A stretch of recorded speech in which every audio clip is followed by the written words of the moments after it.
Hello student, chapter number 3 उसके जो भी टॉपिक अब तक कंप्लीट हुए हैं, कॉन्सेप्ट भी आपका क्लियर है। अब उसके बेस पे जो भी एमसीक्यूज होते हैं वो भी हमें पैरेलल सॉल्व करने होते हैं और वो एक लेवल के फॉर्मेट में होते हैं। सबसे पहले आपको लेवल 1, 2 के बेस पे एमसीक्यू आपके क्लियर होने चाहिए और उसमें जब कॉन्फिडेंस आ जाता है तो बाद में आप थोड़े हाई लेवल में जा सकते हो।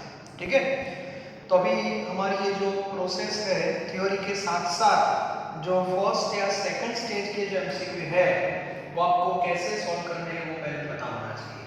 और बोर्ड की एग्जाम, गुजकेट की एग्जाम, जेईई, नीट, हर एक जगह पे ऐसे एमसीक्यूज आते रहते हैं। और फिजिकल केमिस्ट्री में ज़्यादातर न्यूमेरिकल बेस आपको पता है। तो आज मैं नॉर्मली हमारा जो भी पार्ट 3 कंप्लीट हुआ है उसके बेस पे मैं एमसीक्यू ले रहा हूँ और थोड़े पार्ट 2 के भी है, वो आप देख लेना। तो आज के लेक्चर में 10 एमसीक्यू मैं आपको उसका सोल्यूशन दे रहा हूँ जिसका पीडीएफ ऑलरेडी आपके पास है। तो सबसे पहले क्वेश्चन नंबर 1, ओके। तो फर्स्ट क्वेश्चन जो है दैट इज, अब क्वेश्चन सॉल्व करने से पहले मैं आपको एक इंफॉर्मेशन दे दूं। पार्ट 3 में हमने एक सीढ़ी बनाई थी, स्टेयरकेस। स्टार्ट कहां से किया था? रेजिस्टेंस से। रेजिस्टेंस का आप इनवर्स लेते हो that is equal to G which is known as conductance. G जो है उसको आप सेल कांस्टेंट से मल्टीप्लाई कर दो, G star that is equal to L upon A, okay. तो ये आपको मिलता है कि स्पेसिफिक कंडक्टेंस। बाद में ये जो के है उसको 1000 से मल्टीप्लाई कर दो। यदि आपको सेंटीमीटर स्क्वायर पे जाना है तो, मीटर स्क्वायर पे जाना है तो अपॉन 1000 करना है। नॉर्मलिटी से आपने डिवाइड किया तो आपको लैम्बडा इक्यू मिलेगा, इक्विवेलेंट कंडक्टेंस। और मोलारिटी से डिवाइड किया तो आपको लैम्बडा एम मिलेगा। लैम्बडा इक्यू से भी आप लैम्बडा एम निकाल सकते हो, वो एबीवी का कांसेप्ट भी आप डायरेक्ट यूज कर सकते हो लैम्बडा एम। और मैंने आपको यहाँ तक शायद बताया था और तब थ्योरी में बताया था कि अभी थोड़ी स्पेस आपको छोड़नी है, इसमें 2 और स्टेप ऐड करने हैं। वीक इलेक्ट्रोलाइट में लेक्चर में हमने देखा था lambda m upon lambda not m that is alpha, okay. और लास्ट में alpha square c upon 1 minus alpha that is equal to k a, dissociation constant. तो पार्ट 3 बस इतने स्टेप्स आपके क्लियर है तो पार्ट 3 का कोई भी एमसीक्यू आप आराम से सॉल्व कर सकते हैं। क्लियर? तो ये पहले क्लियर होना चाहिए पार्ट 3 के बेस पे। Alpha degree of dissociation, then dissociation constant. Clear? Okay, चलो क्वेश्चन नंबर 1 देखते हैं। The specific conductivity of n by 10 लिखा है। n by 10 का मीनिंग क्या होगा? n by 10 it means 0.1 normal KCl, मतलब आपको नॉर्मलिटी दी है 0.1 normal KCl। Solution at 20 degree ohm inverse into centimetre inverse. अब आपको जो लिखा है स्पेसिफिक मतलब आपको k दे दिया है, ओके। यूनिट से पता चल जाएगा 0.0212 s centimetre inverse. Ohm inverse को बोलते हैं मो या तो s, मतलब s इनटू सेंटीमीटर इनवर्स। और रेजिस्टेंस जो है that is also given r 55 ohm, okay, 55 ohm. And we have to find out cell constant. Cell constant means G star और G star means L by A, जो भी आपको find करना लिख सकते हो। तो बहुत सिंपल क्वेश्चन है। हमारे पास सेकंड स्टेप आपके सामने है, K is equal to G into G star, okay? So G star is equal to K by G. K is given, G is not given, but G that is, we know G that is 1 upon R, okay? So here 1 upon R means R यहाँ पे हो जाएगा। So K आपका है 0.0212 into 55. So 0.0212 into 55. See the answer. कितना आता है check करो. 0.0212 into 55, that is 1.166. Clear? 1.166. Option B again. 1.166 centimetre inverse. बहुत ही सिंपल क्वेश्चन है, लेकिन आपको पता होना चाहिए. Clear? Now see question number 2. Question number 2. What would be the equivalent conductivity? Equivalent conductivity आपके सिलेबस में नहीं है, लेकिन मैंने आपको पढ़ा दिया है, क्योंकि बहुत सिंपल है. मोलारिटी की जगह नॉर्मालिटी यूज करनी है और कुछ नहीं है. ओके, तो वो भी आपको पता तो होना ही चाहिए. So what would be the equivalent conductivity of a cell in which 0.5 normal salt solution? So normality, that is 0.5. Okay, offer a resistance 40 ohm. So resistance R, that is 40 ohm, whose electrode are 2 centimeter apart. मतलब दो electrode के बीच में जो distance दिया है, that is 2 centimeter, and area, that is A, 5 centimeter square. Clear? तो L और A दोनों को इंडिविजुअल दिया है to determine cell constant. So now question is, you have to find out equivalent conductivity. तो equivalent conductivity की formula हमने लिखी थी, lambda eq is equal to k. ये सब सेंटीमीटर में है, so 1000 ऊपर ले लो, यहाँ पे नॉर्मलिटी. अब हमारे जो स्टेप्स थे उसमें 1 by 1 आपको ऊपर आना है. Now k is not given. So what is the formula of k? That is g into g star. Clear? Okay. k की जगह मैंने क्या लिख दिया? g into g star. g is not given, तो g means what? That is 1 upon r. g star means what? l upon a. Okay, into 1000 upon n. Clear? तो ये clear होना चाहिए. तो रेजिस्टेंस आपको दिया है 1 upon r means 40, l that is 2, a that is 5 into 1000, and normality, that is 0.5. Okay, now solve this question. Solution check karo. 1 upon 40, 1 divided by 40, sorry, a minute, direct 2000. Okay, divided by 40 by 5 divided by 0.5. I think 20. Okay, 20. Yes, 20, that is answer. So 20 answer आएगा, और ये रहेगा s centimetre square gram equivalent inverse. Unit is very important in part 3. ये 1000 नीचे लिख रहे हैं कि ऊपर, ये बहुत इंपॉर्टेंट है. यदि ये डेटा मीटर में है, मीटर स्क्वायर में है, तो 1000 नीचे ले लेना और यूनिट हो जाएगा यहाँ पे s into मीटर स्क्वायर हो जाएगा. यस, ये बहुत इंपॉर्टेंट है. Now next question number 3. Okay, so in question number 3, molar conductivity lambda m of 0.15 molar solution of KCl at 298 Kelvin if its conductivity is 0.01. मतलब कंडक्टिविटी आपको दी है. अब conductivity दी है मतलब सर g दिया है कि k कैसे पता चलेगा? तो see the unit s into centimeter inverse, it means k is given. So k is equal to 0.0152 s centimeter inverse, that is k. Clear? Second, molarity is given. Molarity, that is 0.15, and you have to find out lambda m. बहुत simple है. So lambda m is equal to k into centimetre inverse. It means 1000 यहां पे लिखना है और नीचे molarity. So 0.05152 into 1000 upon 0.15. Okay, so now see, check the answer.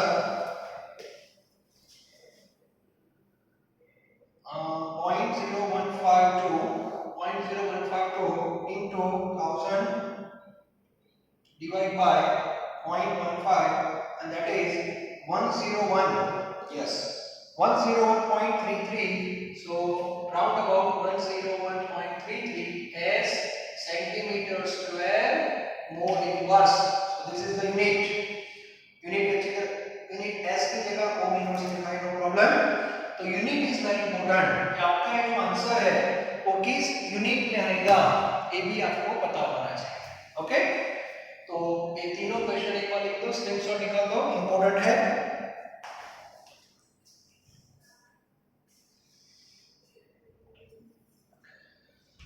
Next question number 4। Question number 4 जो है वो भी सेम पैटर्न का क्वेश्चन है। क्वेश्चन नंबर 4 मोलारिटी है 0.1। क्वेश्चन नंबर 4 जो है उसमें मोलारिटी है 0.1 molar NaCl solution. Okay, specific conductance is given 1.01 into 10⁻⁻2 और लिखा है ओम इनवर्स। ओम इनवर्स की जगह मैंने एस लिखा है। अभी सीबीएसई की जो नई पेपर स्टाइल है, जो भी फॉर्मेट है उसमें एस ज्यादा यूज होता है, फिर भी एस ओम इनवर्स मो ऑल आर सेम ये क्लियर होना चाहिए। और लैम्डा एन नहीं फाइंड करना है, तो सिंपल यहाँ पे 1.01 10⁻2 into 1000 और नीचे 0.1 मतलब 10⁻⁻1, तो सिंपल ही हो जाएगा एकदम डायरेक्ट 1.01 10⁻2 10⁻3 10⁻1 और ये ऊपर आया तो 10⁻1।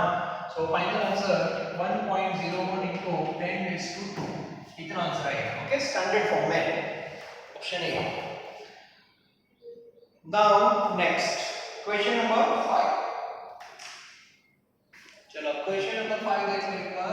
Question number 5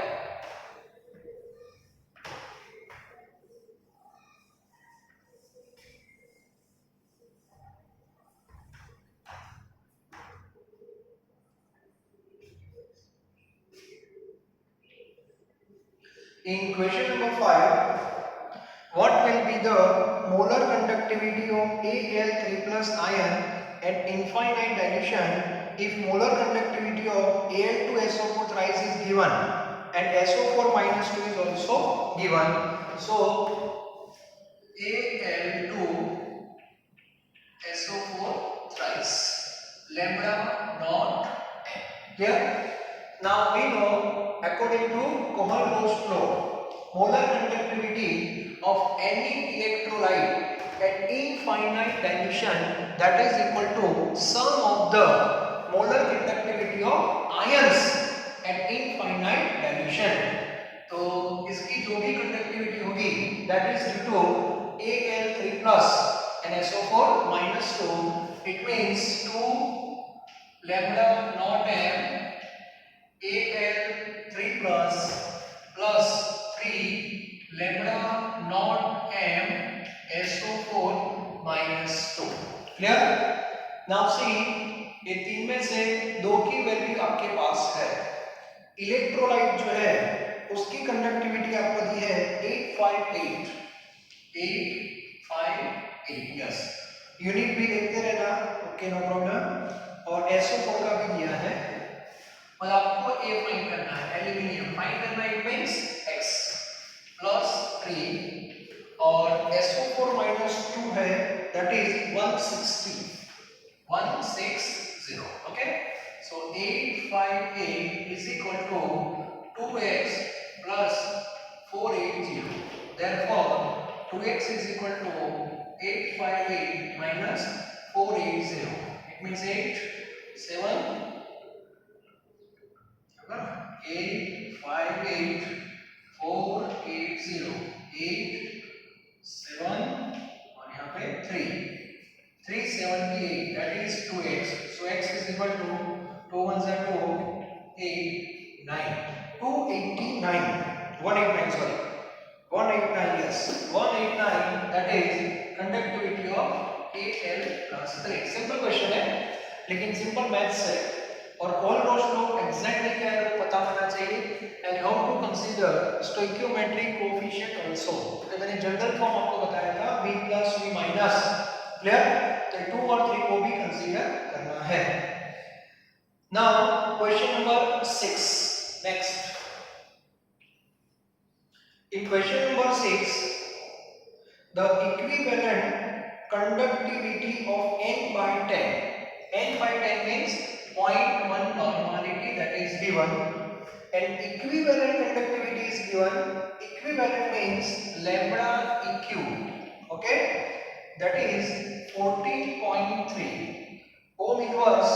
Ohm inverse means S centimeter square और ग्राम इक्विवेलेंट इनवर्स, और इक्वल इनवर्स भी ऐसे लिख सकते हो। Okay, now what is the degree of dissociation?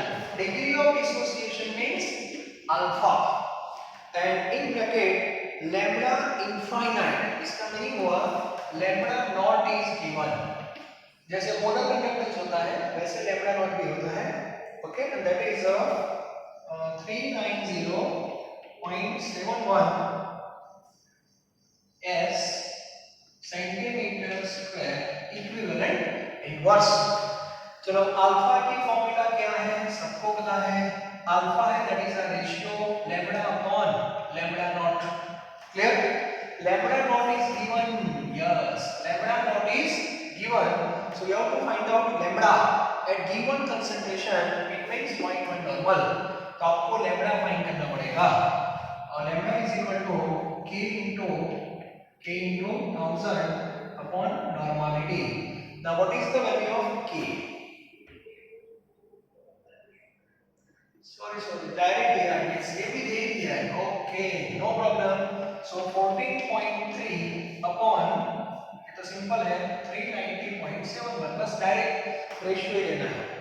Normally, otherwise, sometimes this value is not given.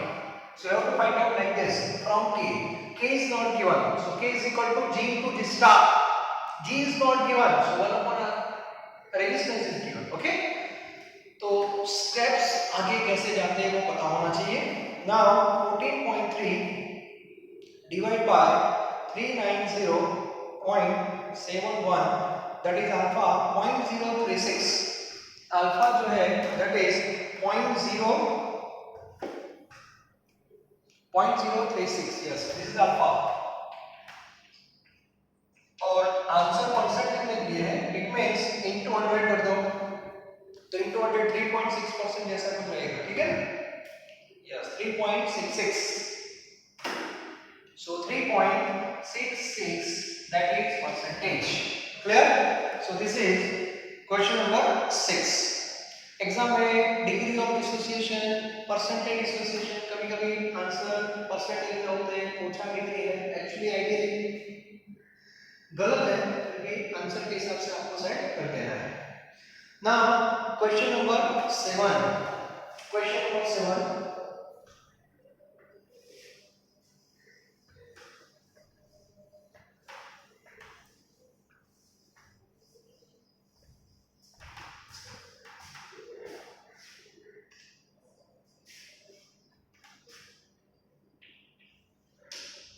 in question number 7, molar conductivity of 0.025 mole per liter.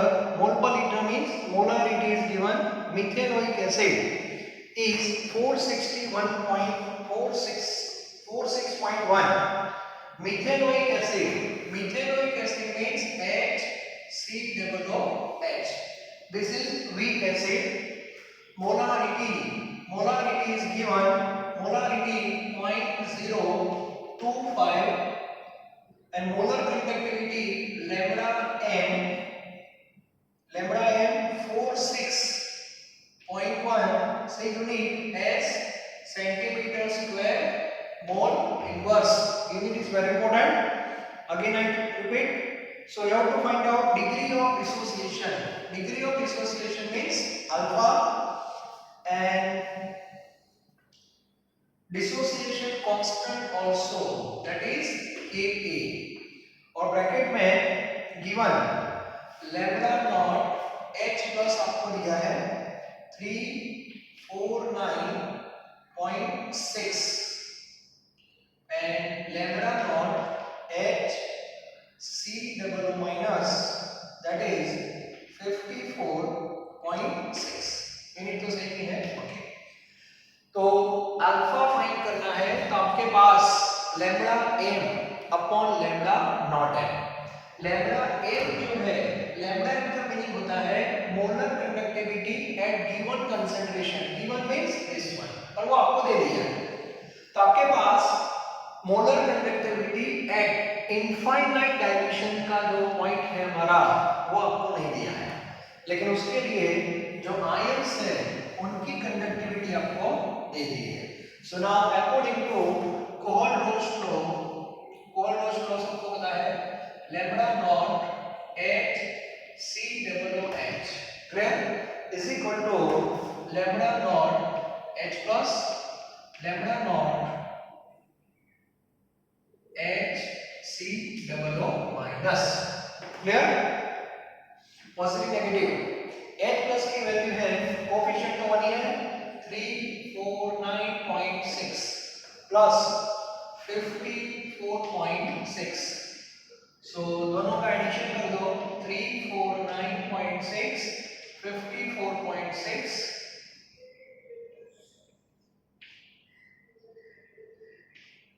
404 so 404.2 so this is molar conductivity at infinite dilution और बाद में alpha find करना है। Alpha means lambda upon lambda not. Lambda is given 46.1 याद रखना lambda always less than lambda naught. तो कभी-कभी दो वैल्यू आपको दी है, बाय चांस आप भूल गए कि यार इसमें लैम्बडा कौन था लैम्बडा नॉट कौन था, कितना तो कॉन्सेप्ट क्लियर होना चाहिए कि आपका ग्राफ ऐसे जा रहा है।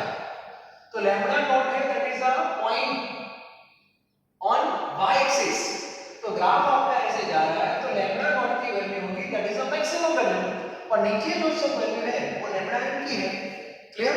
तो बाय चांस आप भूल गए कि सर लैम्बडा कौन है लैम्बडा नॉट कौन है, तो जो वैल्यू ज्यादा होगी वो लैम्बडा नॉट होगा। ओके, सो यहां पे 404.2 तो 46.1 divide by 46.1 divide by 404.2 that is alpha 0.11 है वो अल्फा है। ओके, अब ऑप्शन में 0.11 तो अल्फा की जगह परसेंटेज दिए है, नो प्रॉब्लम, इनटू 100 कर देना। सो 11% वाला ऑप्शन तो रहेगा, तो 11% वाला ऑप्शन एक ही है, कौन सा ऑप्शन ए, वही आंसर आएगा। और दूसरा ऑप्शन आपको के फाइंड करना है, तो ट्राई करना के is equal to alpha square c upon 1 minus alpha. Alpha मैंने आपको बताया अल्फा ही लेना है, गलती से इसका स्क्वायर मत करना, हाँ यहाँ पे गलती नहीं करना। अल्फा की वैल्यू 0.11 का स्क्वायर कर दो, सी मींस मोलारिटी 0.025 और नीचे 1 माइनस। ओके, तो के ए की वैल्यू मिल जाएगी that is dissociation constant. Alpha जो है that is unitless, alpha is unitless, तो अल्फा का यूनिट नहीं है, इसका भी यूनिट नहीं है, तो सी का यूनिट है मोलारिटी, तो के ए का जो यूनिट आएगा that is in terms of molarity, मतलब मोल पर लीटर। तो यूनिट आप देखो के ए का यूनिट है मोल पर लीटर, ये भी क्लियर होना चाहिए। नाउ नंबर 8, क्वेश्चन नंबर 8 जो है वो फैराडेज लॉ जो है उसके बारे में 2-3 क्वेश्चन मैंने सेट किए हैं, वो भी थोड़ा आपको पता होने चाहिए। Now see question number 8। So question number 8, how much metal will be deposited when current 12 ampere with 75% efficiency is passed through the cell for 3 hours given z is equal to 4 into 10⁻⁻⁴। अब इसमें कौन सी metal कुछ information ही नहीं है, तो आपके पास first flow मैंने बताया था W directly proportional to Q, therefore W is equal to ZQ, therefore W is equal to ZIT। तो आपको Z डायरेक्ट दे दिया है, हाँ, और Z दे दिया है 4 into 10 raised to minus 4, 4 into 10 raised to minus 4, I current that is 12, okay, and time that is 3 hours, so 3 into 3600। ये जो वैल्यू आपके आएगी वो थ्योरेटिकल वैल्यू आएगी, दैट इज 100% के बेस पे। तो ये वैल्यू आपकी आ रही है 4 into 12 into 3 into 3600 divide 10000, okay, मतलब 51.84 ग्राम। ये जो वैल्यू है वो थियोरेटिकल बेस पे होती है, ये थियोरेटिकल वैल्यू है, ये क्लियर होना चाहिए, ओके। अब आपको भी पता है परसेंटेज मतलब एफिशिएंसी, एफिशिएंसी में ऐसा होता है थियोरेटिकल वैल्यू नीचे रहती है, ओके, और एक्सपेरिमेंटल वैल्यू जो रहती है वो ऊपर रहती है, और इनटू क्या करते हो 100। नॉर्मली जब आप प्रिपरेशन करते हो तो आपको भी पता है कि आप ऐसी प्रिपरेशन मेरी है, इस टाइप की है, तो मुझे 100 में से 100 मार्क्स आएंगे, तो ये 100 आपके ही है। लेकिन जब रिजल्ट आएगा एग्जाम के बाद तो 90 आएगा, तो 90, सो 90 upon 100 into 100, 100 cancel, percentage 90%। Clear? तो इसमें एफिशिएंसी आपको दी है 75, और इससे कम भी आएंगे तो experimental value that is x, theoretical 51.84 into 100, तो x की वैल्यू मतलब 51.84 है, उसको 0.75 से क्या कर दो, मल्टीप्लाई कर दो 0.75, तो आपका जो आंसर है दैट इज 38.88 आएगा, 38.88। कभी कभी एक्सपेरिमेंटल वैल्यू आपको दी होती है और आपको परसेंटेज फाइंड करना है, तो एक्सपेरिमेंटल वैल्यू आपको ये दी है, तो थियोरेटिकल तो आपको फाइंड करनी है फॉर्मूला से, तो बाद में भी आप एफिशिएंसी फाइंड कर सकते हो। तो ऐसे क्वेश्चंस भी आपको मिलेंगे, in that case you have to find out efficiency. Clear?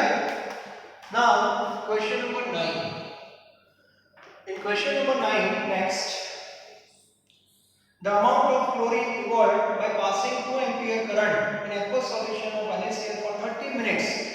अब क्लोरीन गैस है तो उसके लिए NaCl थ्योरी पूरा क्लियर होना चाहिए, Cl माइनस कहाँ जाता है एनोड पे और Na प्लस जा रहा है कैथोड पे, तो Cl माइनस का क्या होगा oxidation, by this reaction Cl minus lose 1 more electron and convert into half Cl2 gas, okay।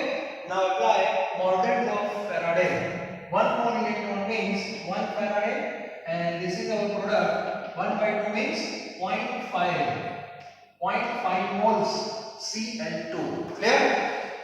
so relation आपके पास आ गया, 1 Faraday में से 0.5 मोल क्लोरीन आपको मिल रहा है, तो एक्चुअली आप कितना फैराडे पास करते हो, तो उसके लिए Q is equal to IT by M, ये आपको अलग से फाइंड करना है। I that is given 2 and time 30 minutes, so 2 into 30 into 60 upon 9650, so this is actual Faraday that you have to pass, so 2 into 0 divided by 96500, so 0.037 Faraday actually हमको पास। so now using this relation 1 Faraday से आपको इतना मिल रहा है, so 0.037 Faraday से आपको कितने moles मिलेंगे, so 0.037 into 0.5, so answer is 0.0185 moles of Cl2। तो ये जो आपका आंसर आएगा वो मोल में आएगा, और आंसर दिया है ग्राम में, Cl नहीं, Cl2, so 71, so into 71, that is 1.324 ग्राम, इतना आंसर आना चाहिए, 1.324 ग्राम। Okay, option B. तो इस बेस पे हम सॉल्व कर सकते हैं। And one more question, question number 10। So see question number 10, theory के साथ साथ जब एमसीक्यू भी हम सॉल्व करते हैं पैरेलल, ठीक है, तो उससे आपका कॉन्फिडेंस लेवल जो है और भी ज्यादा स्ट्रांग हो जाएगा। मतलब थ्योरी भी आपकी परफेक्ट हो जाएगी, पैरेलल एमसीक्यू भी हो जाएंगे, और थ्योरी प्लस एमसीक्यू की प्रिपरेशन जब परफेक्ट होती है तब आपका कॉन्फिडेंस हो जाता है और आपका चैप्टर है वो परफेक्ट होता है, दैट इज कॉन्क्रीट। ओके, और चैप्टर कॉन्क्रीट ही होना चाहिए, थ्योरी के साथ साथ ही एमसीक्यू करते जाओ, ऐसा नहीं कि बाद में लास्ट में देखेंगे एमसीक्यू, ऐसा नहीं होता। Okay, now see 54 gram of silver, see experimental value of silver is given, 54 gram of silver is deposited during an electrolysis, how much aluminium will be deposited by the same amount of electricity? तो इसमें silver और aluminium की बात है, तो direct मैं आपको बता देता हूँ, सेकंड लॉ फैराडे है, क्योंकि दोनों में करंट सेम पास किया है। तो सिल्वर जो है वो किस रिएक्शन से मिलेगा आपको पता है, Ag plus electron is equal to Ag solid, और एल्यूमिनियम जो आपको मिलेगा Al3 plus 3 electron is equal to aluminium solid. Clear? अब दोनों में करंट सेम पास करना है, तो दोनों में number of moles of electron same होने चाहिए, तो ये रिएक्शन को 3 से मल्टीप्लाई कर दो और इसको 1 से, so we have mole proportion between Ag and aluminium, so proportion is 3:1, और इसको बोलते हैं मोल प्रोपोर्शन, क्लियर? ये बहुत इंपॉर्टेंट है, और इससे आपको पता चल जाएगा एक प्रोडक्ट के कितने मोल है तो दूसरी प्रोडक्ट के कितने मोल होंगे, तो ये प्रोपोर्शन आ गया। तो एल्यूमिनियम के जो मोल है इसकी कंपेयर में Ag के मोल 3 टाइम्स ज्यादा होंगे। Now here mass of Ag is given, mass of Ag, Ag के मोल नहीं दिए, Ag का मास दिया है, that is 54 gram, so you have to find out moles of Ag, moles of Ag, and moles of Ag means 54 divided by 108, Ag का atomic mass 108 है, almost double है, मतलब 1/2 means 0.5 मोल, यस, तो 0.5 मोल किसके आए, Ag के आए, so according to this proportion moles of aluminium 3:1 है, 3 है तो 3 पार्ट होगा, so 0.5 डिवाइड बाय 3, यस, और 0.5 divide by 3 that is moles of aluminium, और एल्यूमिनियम के मोल आएंगे 0.5 डिवाइड बाय 3, और आपको एल्यूमिनियम का मास फाइंड करना है।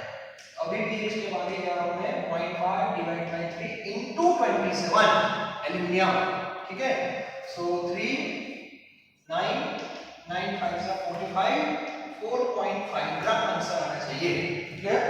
4.5 ग्राम दैट इज एल्यूमिनियम। तो सेकंड लॉ जो है फैराडे, उसमें सीरीज वाला कॉन्सेप्ट है, आपको सबको पता है, उसमें करंट सेम होता है, तो जो भी दो रिएक्शन आप लिखो प्रोडक्ट के बेस पे दोनों में इलेक्ट्रॉन का बैलेंस करना, बैलेंस करने के बाद दोनों प्रोडक्ट का मोल प्रोपोर्शन निकालना, और एक के मोल आपके पास है दूसरे के मिल जाएंगे, और किसी एक के मोल नहीं दिए होंगे, उसका मास दिया है, तो मास को मोल में कन्वर्ट कर दो, फिर प्रोपोर्शन यूज करो, फिर मोल को मास में कन्वर्ट कर दो, सिंपल। और mass to mole to mass as a 12th science student आना ही चाहिए, how to convert mass into mole into mass, अभी भी वो नहीं आ रहा है, और आप 12th साइंस में हो तो 12th साइंस छोड़ देना, ठीक है, यदि नहीं आता तो इतनी प्रैक्टिस तो होनी चाहिए, मोल टू मास टू मोल। तो आज मैंने 10 एमसीक्यू करवाए हैं, नेक्स्ट लेक्चर में और 10 एमसीक्यू हम देखेंगे। ओके, मेन टारगेट हमारा है जो भी टॉपिक हम पढ़ते हैं उसके एमसीक्यू की प्रैक्टिस भी पैरेलल होनी चाहिए, न्यूमेरिकल की भी होनी चाहिए, थ्योरी की भी होनी चाहिए, पढ़ना तो पड़ेगा। 11 12 science. Clear? Thank you very very much.